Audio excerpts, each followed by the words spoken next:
Hello everyone. In today's video lecture we will discuss about midpoint type cycloconverter. तो पहले ये जान लेते हैं कि साइक्लोकन्वर्टर होता क्या है।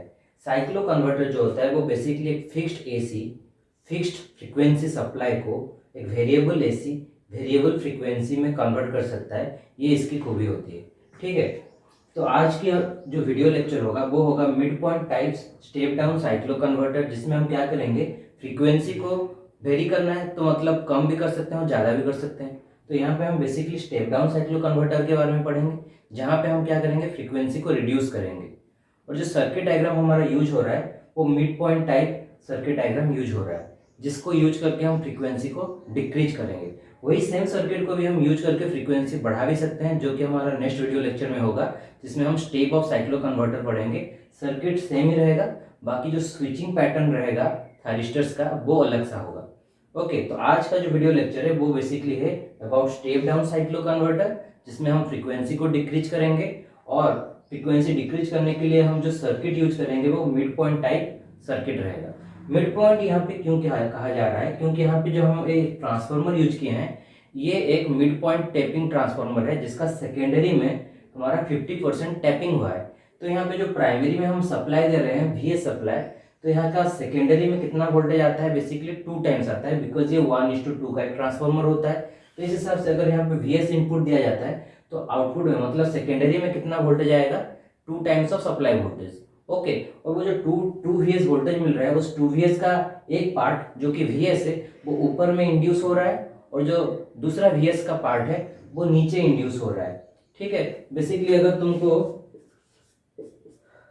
ट्रांसफार्मर का डायग्राम ब्लॉक के हिसाब से बताया जाए तो ये प्राइमरी वाइंडिंग है 2 टर्मिनल, और 3 टर्मिनल होते हैं टर्शियरी, मतलब सेकेंडरी साइड में 3 टर्मिनल है, जिनमें से एक टर्मिनल को हमने कनेक्ट किया है 2 थायरिस्टर। पहले तो हम 2 थायरिस्टर लेंगे, उनको एंटी पैरेलली कनेक्ट कर लेंगे। उसका एक ये जो पॉइंट है इसमें हम कनेक्ट करेंगे ऊपर का जो टर्मिनल होगा। वैसे फिर से हमको 2 थायरिस्टर चाहिए P2 N2, इनको भी हम एंटी पैरेलली कनेक्ट कर देंगे, और ये जो नीचे का टर्मिनल होगा उसको भी यहाँ पे कनेक्ट कर लेंगे। और ये जो थर्ड टर्मिनल होगा उसको हम बेसिकली लोड से कनेक्ट करेंगे। और ये जो ब्लॉक है इसका ये वाला एंड, इस ब्लॉक का दूसरा एंड और लोड का जो दूसरा एंड है, ये तीनों को हम शॉर्ट करके ए पॉइंट इसको बोलेंगे। ठीक है, तो अभी तक हमने ये सर्किट कैसे डिजाइन करना है वो डिस्कस किया है, और अभी ये सर्किट कैसे हमारा फ्रीक्वेंसी को डिक्रीज करेगा वो देखेंगे। तो देखो, हम ये सर्किट को यूज करेंगे फ्रीक्वेंसी को डिक्रीज करने में बाय ए फैक्टर ऑफ 4, मतलब हम फ्रीक्वेंसी को by a factor of 4 decrease करेंगे। मान लेते हैं कि हमारा सप्लाई में जो इनपुट फ्रीक्वेंसी है वो 100 हर्ट्ज है, तो हमको जो लोड के अक्रॉस में वोल्टेज मिलेगा उसका जो फ्रीक्वेंसी होगा वो कितना होगा, 1/4 ऑफ द सप्लाई फ्रीक्वेंसी। अगर 100/4 करते हैं कितना आएगा, 25 हर्ट्ज। तो जो आउटपुट का फ्रीक्वेंसी रहेगा वो 25 हर्ट्ज का रहेगा। तो अगर देख लो, ये जो हमने आउटपुट का वेवफॉर्म ड्रॉ किया है, बेसिकली कैसे ड्रॉ किया है, 4 कंजिक्यूटिव पॉजिटिव हाफ साइकिल, उसके बाद फिर से 4 कंजिक्यूटिव नेगेटिव हाफ साइकिल। तो अगर तुम्हारे पास ऐसे कोई एक वेवफॉर्म है तो वो बेसिकली इसका फ्रीक्वेंसी जो होगा सप्लाई फ्रीक्वेंसी के 1/4 ही होगा। कैसे, देखो अभी इसका टाइम पीरियड कितना कैसा है, कितने पता करोगे। देखो ये यहाँ पे जो आउटपुट का वेवफॉर्म तुमको मिल रहा है, आउटपुट वेवफॉर्म, ये 4 हाफ साइकिल ऊपर में, उसके बाद 4 हाफ साइकिल नीचे में, फिर से क्या आएगा, 4 हाफ साइकिल ऊपर, 4 हाफ साइकिल नीचे। तो अभी इस वेवफॉर्म का टाइम पीरियड कितना होगा, यही तो इसका टाइम पीरियड होगा, क्योंकि इसके बाद वो खुद को रिपीट कर रहा है।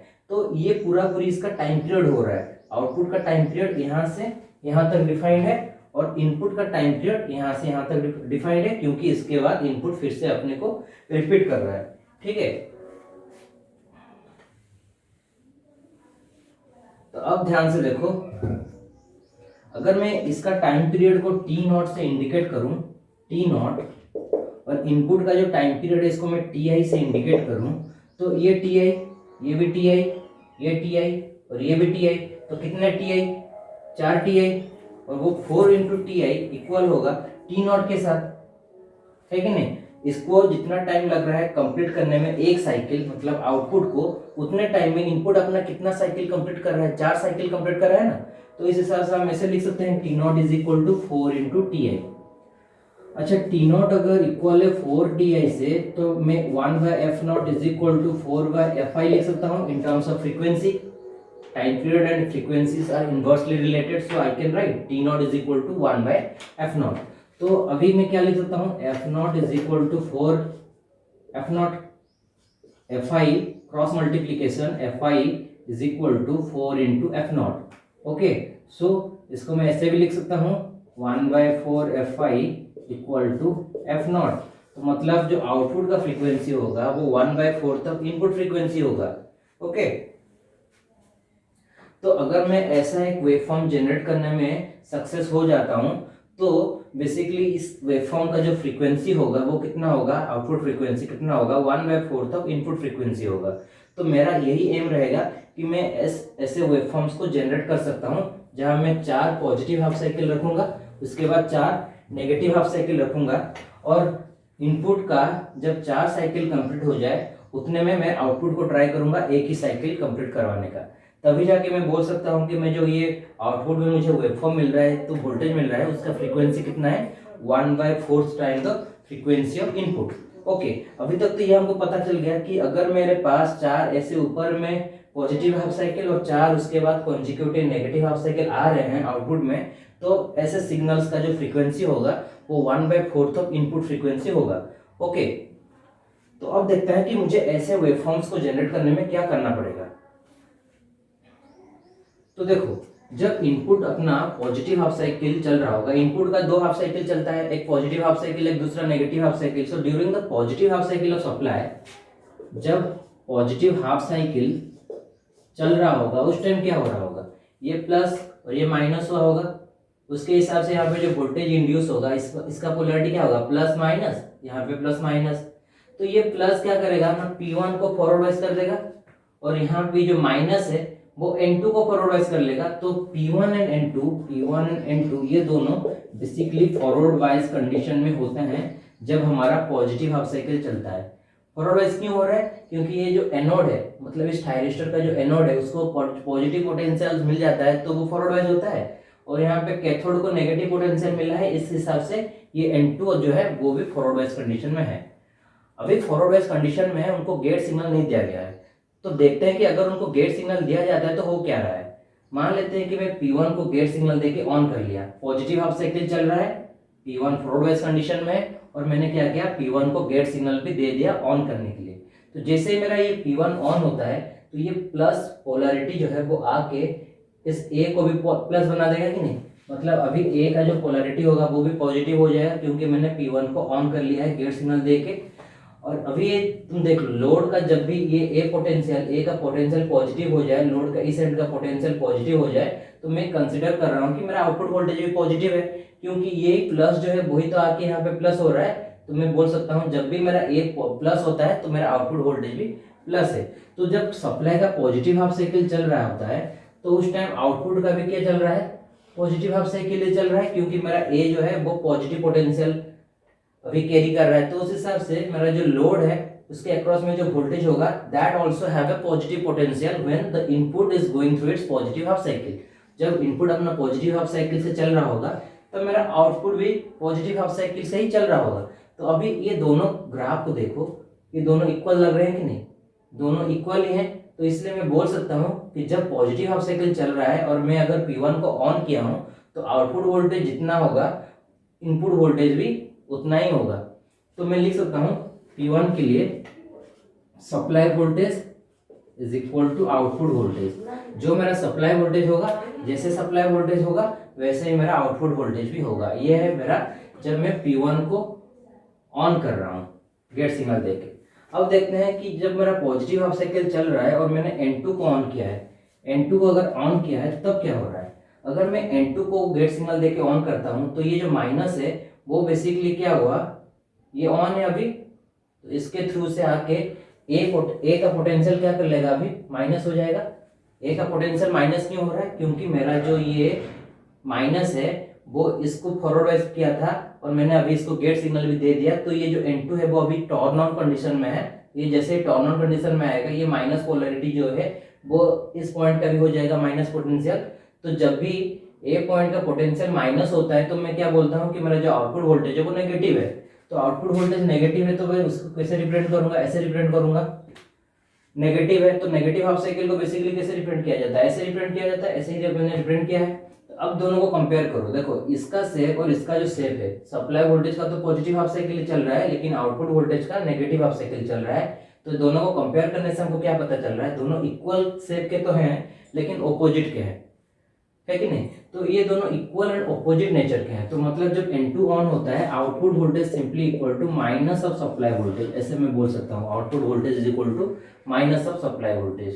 तो ये था हमारा पॉजिटिव हाफ साइकिल जब चलता है तो P1 जब फॉरवर्ड वाइज होता है, तो अगर मैं P1 को ऑन कर रहा हूँ तो Vs इक्वल टू V0 हो रहा है, और जब N2 भी फॉरवर्ड वाइज होता है, पॉजिटिव हाफ साइकिल चल रहा है, N2 भी फॉरवर्ड वाइज रहता है, अगर मैं N2 को ऑन कर लेता हूँ तो V0 is equal to minus Vs हो जाता है। अब देखते हैं कि जब मेरा नेगेटिव हाफ साइकिल चलता है तब क्या हो रहा है।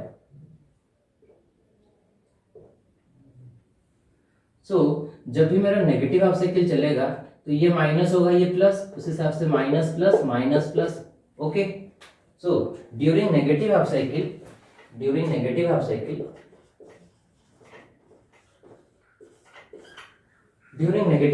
of the supply, if you notice, N1 is forward biased,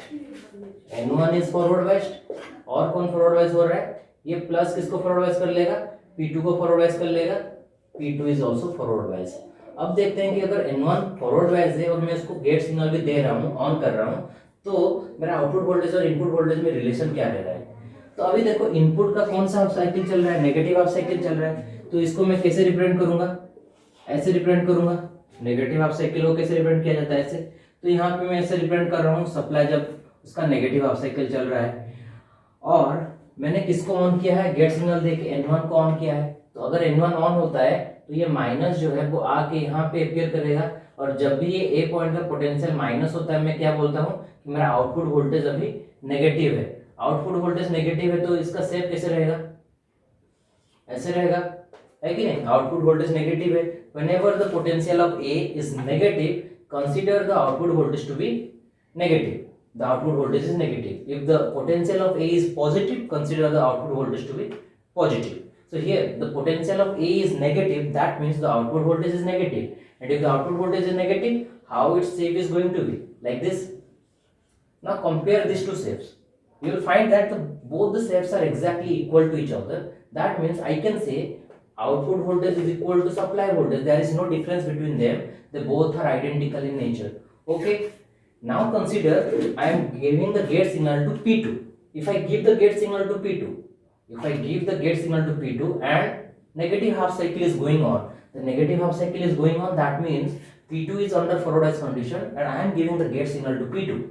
So if I give the gate signal to P2, what will happen? This plus will appear here. This positive potential, by making this P2 turn on, this positive potential will appear here. It makes the potential of A positive. If A potential is positive, I have said that the output voltage is also positive. If the output voltage is positive, the shape is going to be like this. Now, if you compare these two shapes, then you will say that output voltage and input voltage are equal and opposite. How to write that? Output voltage is equal to minus of Vs. Okay, these two shapes are equal but opposite. That's why I can say that the output voltage is equal to minus of supply voltage. Is that clear? Okay. So I have basically concluded that when P1 is forward biased, during positive half cycle P1 is forward biased, and if you turn on P1, then V0 is equal to Vs. If during positive half cycle N2 is given the gate signal, then V0 is equal to minus Vs. And during negative half cycle, there are two possibilities. Either you can turn on N1 or N2, because during negative half cycle, N1 and P2, these two thyristors are under forward bias condition. So that's why if you turn on N1 by giving gate signal, your V0 is equal to Vs, and if you turn on P2, then V0 is equal to minus Vs. Okay. Now let us look the supply voltage. This is the shape of your supply voltage. So this is Vs. How the minus Vs is going to look like? Minus Vs is simply the mirror image of supply voltage.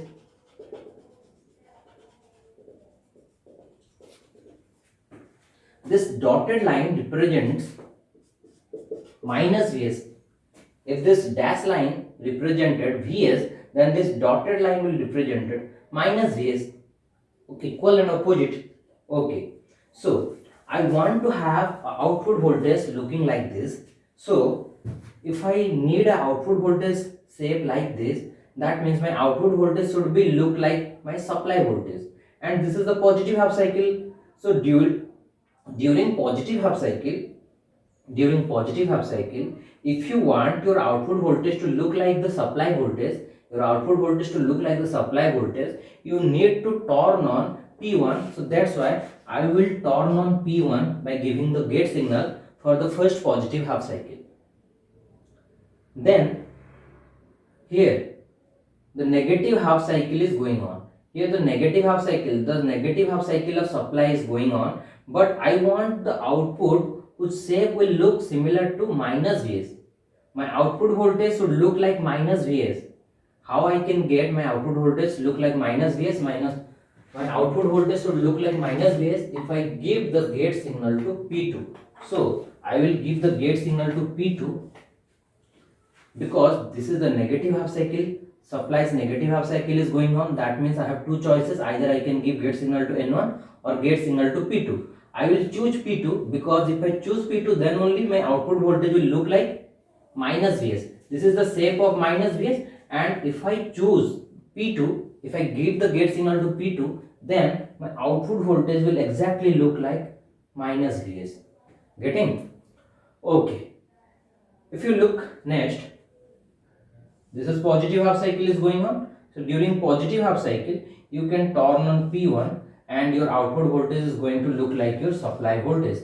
But during negative half cycle, you want your output voltage to look like minus Vs. So that's why you must turn on P2 to get the output voltage exactly looking like minus Vs. Okay, because if you turn on P2, then only your output voltage will look like minus Vs. From here onwards, here the output voltage, your output voltage is looking like your minus Vs. Your output voltage is equal to minus Vs when positive half cycle is going on. That means positive half cycle is going on, I have the choice to turn on P1 or P2. And what is my requirement? The output voltage should look like minus Vs. Output voltage should look like minus Vs. For that I need to turn on N2. So I am turning here N2 thyristor. If I turn on N2, output voltage will look like minus Vs. My output voltage is looking like minus Vs. Okay. Next, my output voltage should look like supply voltage. Here negative half cycle is going on. From here to here, negative half cycle is going on. And my output voltage is looking like supply voltage. Output voltage is looking like supply voltage. For that you need to turn on N1. So I am turning here N1. So first N2, then N1. If you turn on N1, because the negative half cycle is going on, supply's negative half cycle is going on. If supply's negative half cycle is going on and you want your output to look like your minus Vs, you need to turn on N1. You need your output voltage to look like your supply voltage, so you need to turn on N1. Then again, your supply voltage is Vs, your positive half cycle. Your positive half cycle is going on and your output should look like minus Vs. Positive half cycle is going on. Okay, positive half cycle is going on and you want your output to look like minus Vs. For that you need to turn on N2. Okay, finally negative half cycle is going on. And you want your output voltage to look like Vs. So for that you need to turn on N1. So this is how the switching pattern, if you follow this switching pattern, you will going to get a waveform looking like this, and in this way you are reducing the frequency by a factor of 4. Now if you calculate the average value of this waveform, it is going to be 0 because both upper and lower halves are identical. That's why the average value of this waveform is going to be 0. So in the next video we will discuss the same bridge rectifier, the same midpoint type cycloconverter, but we will step up the frequency, we will increase the frequency in that case. But one thing I want to say, if you want to reduce the output voltage, what you can do? If you want to reduce the output voltage, you can vary the output voltage also, na? So if you want to vary the output voltage, just change the firing angle. Just vary the firing angle. Suppose you are firing the thyristor P1 after alpha, then it is appear from here. If you are introducing alpha as the firing angle, then your waveforms will look like this. Here alpha is your firing angle, and in this way you can also reduce your output voltage magnitude. Okay, if you change the firing angle, this way you can vary the output voltage also and frequency also. This is all about your midpoint type cycloconverter, which is basically a step down cycloconverter. In the next video we will use the same circuit, midpoint type, but the switching pattern is something like in a different way, so that your frequency, output frequency is going to increase by a factor of 2, 3 or 4 depending on your switching pattern. Okay, thank you.